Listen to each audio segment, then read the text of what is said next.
sages and our rabbis tell of a conference among the trees and of the decision of the trees to select a king who would rule over them. They sent a delegation to a shade tree which bore no fruit. The delegation asked, "Why do you make so much noise when the wind blows?" And the tree answered, "The only way that I will be known is by making a lot of noise." They then turned to the fruit-bearing tree and asked it, "Tell us, why are you so quiet? Why do you not let yourself be known? Even when the wind blows through your branches, you are silent." And the fruit tree replied, "I do not need to make a lot of noise to call attention to myself. My fruits testify for me." In this story, our rabbis were telling us that there are two types of people. There are people who make a lot of noise, who demand recognition and honor because otherwise they fear that they would have very little to recommend them. And there is also another type. There are people who are quiet, modest, and yet as full of kindness and love for their fellow human being that they need not clamor or make any noise to call attention to themselves. Mikhail Borovik was such a man. He was a quiet person, a kind person, a modest person, a person of strong character and conviction who lived a fruitful life. He was born in Belarusia in 1932 to Liba and Alexander Borovik, and he learned the stark reality and the stark cruelty of war at a very young age when his father was killed in Stalingrad, fighting the German army. Later on, Mikhail also served his country in the military academy until his discharge, and it was then he met and married his beloved Bella. In 1957, he returned to St. Petersburg to finish his university education, became a successful construction engineer, and welcomed their son Boris in 1959. He and Bella together shared 63 years of married life. As we have come to learn, living and practicing a Jewish life in the former Soviet Union was prohibited, and it came with great risk. Mikhail could never use his given name, Moses, Moshe, for fear of retribution, but he strongly connected with his Jewish identity, and from what Boris shared with me, he was known to be a great lover of gefilte fish. Mikhail, Bella, and family arrived in the United States in 1993 and started a new life here, surrounded by the family he adored. He loved to read, watch historical movies and Russian television, but most of all, his world revolved around Bella and Boris, Elena, and his beautiful grandsons, Daniel and Joshua. He adored being with the boys, enjoyed going to parks and taking them to other attractions, and spending his free time socializing with them, with his family, with Boris and Elena at their home. He required nothing more than family. He was a simple man, with no complaints, no angry words, one who lived life surrounded by the love of his family, a love which he gave freely in return. As his health declined and he became weaker, it was they who gave his final weeks and days of his life dignity and compassion, and his death leaves all of you with a great void in your hearts, one that can never be filled.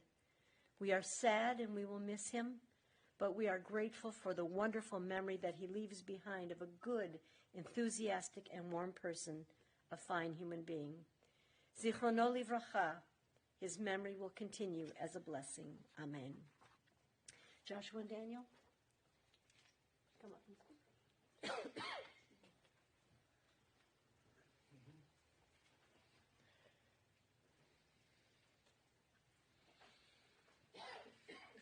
I'm just going to remember all the really good times, especially when I was really young. I used to go over to their place and stay with Babushka Bella, with Didushka Misha over the weekend and go to the park and watch movies with them and just spend so much time with them, mostly when I was younger.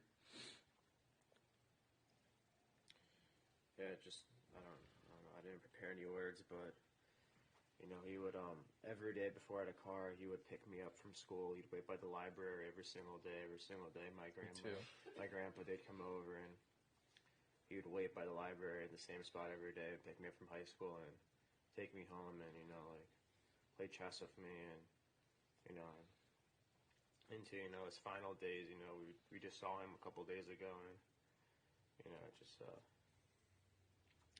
really, I don't even know what to say really about it. You know, it's second loss in this year, so it's been difficult for our family.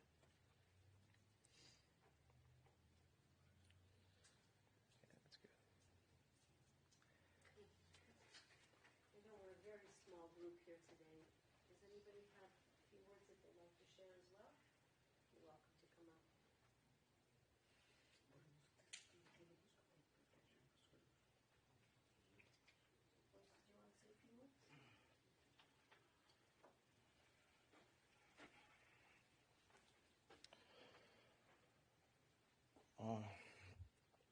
Очень трагические дни мы переживаем, поскольку я очень любил своего папу.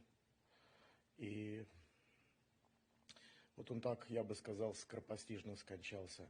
Может быть, можно было сказать, что у него была болезнь, но мы никак не ожидали, что он так быстро умрет после того, как он заболел.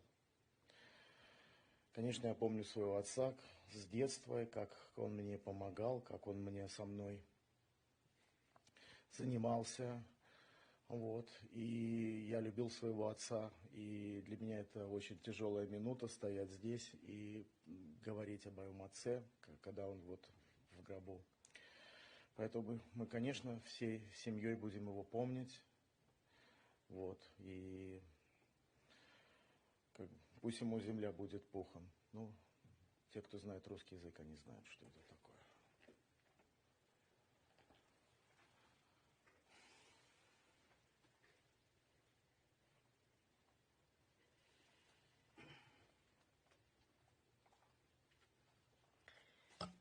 As Jews, we believe in the soul being eternal, and that we know that the soul is constantly being elevated closer and closer to God. And how do we keep someone's soul and memory alive? We talk about them. We remember them in stories that make us laugh and stories that make us cry. And we continue to tell our children, and then, God willing, our grandchildren, and then their great-grandchildren will remember this wonderful man who was a part of your lives. So I encourage you to share your stories in whatever language works for you, to talk about him, to remember him, and to continue to give his neshama, his soul, that elevation towards God that we hope and pray for each and every day. And may his memory be a real blessing to you, having had him in your life, as part of your life, as a husband, as a father, as a father-in-law, and as a grandfather, as a relative and a friend. And we ask God's blessing on all of you. Amen.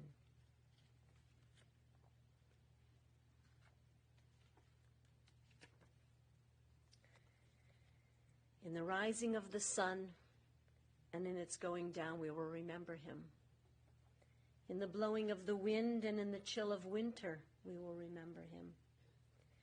In the opening of buds and in the rebirth of spring, we will remember him.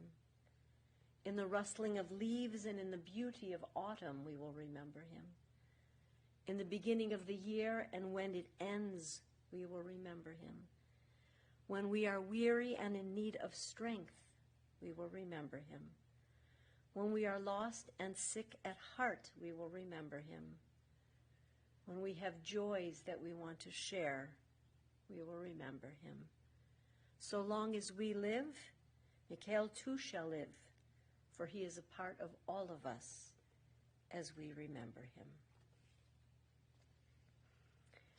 Adonai Natan v'Adonai Lakach, Yehi Shem Adonai Mevorach. God has given, and now God has taken away. Blessed be the name of God. We ask all to rise, please, at this time for the El Malei Rachamim.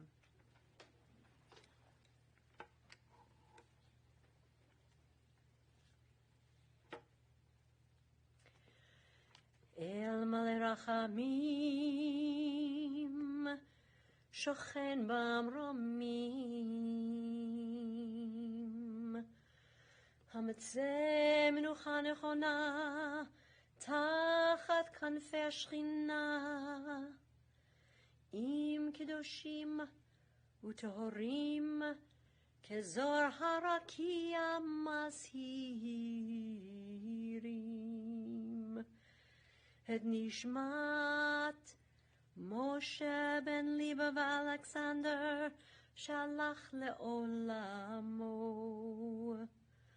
Bal Rachamim Yastirehu Besetek Enafav Le'olamim Bitzror Chaim Et Nishmato Adonai Hu Nachalato V'yanuach B'shalom Al Mishkavo V'nomar Amen.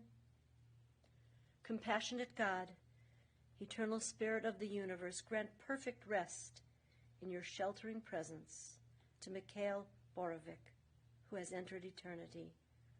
O God of mercy, let him find refuge in your eternal presence, and let his soul be bound up in the bond of everlasting life. God is his inheritance. May he now rest in peace. And let us all say, Amen. You may be seated.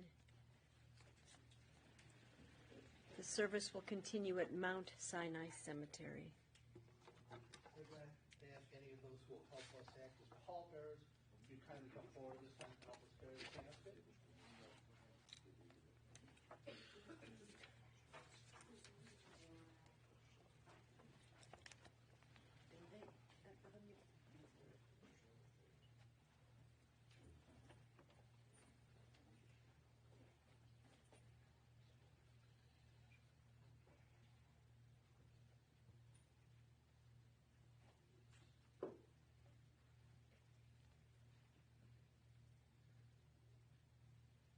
Gentlemen, I'm going to ask you to step up the aisle with Mr. Lester. Please, we'll bring you. Pallbearers, you can step right this Go way. right up the aisle, please. Pallbearers, you can come this way, please.